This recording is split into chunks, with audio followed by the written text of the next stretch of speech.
All right, it's Friday, May 29th. I'm looking at your reading response board. You can choose a fiction reading or a nonfiction reading and answering one of your questions. You can use your Escape from Alcatraz or your ice cream history passage or just a fun book you have at home that you've been reading. But you're just answering one of these questions based on something you have read. For math, we did our notes page yesterday, so we are working on the number line practice today.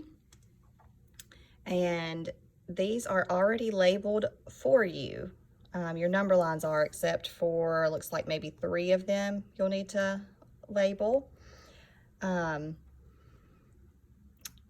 again, when you're doing equivalent fractions on a number line, you're using what's lined up to help you. So if you're looking at half, you're going to go to the half, and I always like to draw like a circle or a box around it to help me know which ones are lined up with it. So I've got 1/2 is the same as 2/4. And that's all you're doing for this top section. I would, just draw your circle around that fraction and whichever one lines up.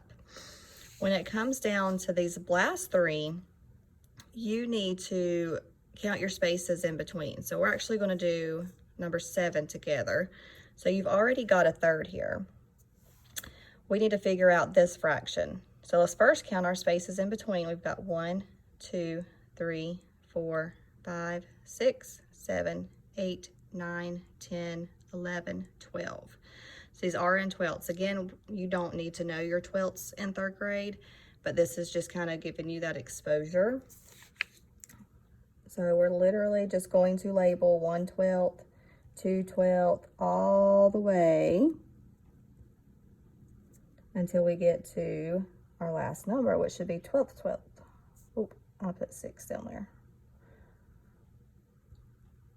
7, 8, 9, 10, 11, and then right there would be your 12/12. So if I am circling to figure out which one lines up, it would be my 4/12. So again, everything's kind of there for you. Made it a little easy on you since we didn't really learn it in class. So again, just count your spaces to get your bottom number. Don't count your lines. Count your spaces in between those, like the 0 and this hash marks a space. 1, 2, and so on. All right, so give that a try. And I'll see how you do, and you turn it in next week. And to end the week, you've got your crossword puzzle with your Social Studies Weekly. Remember, go back in your newspaper to find these. Again, most of these are like right there, the same sentence it gives you for your clue.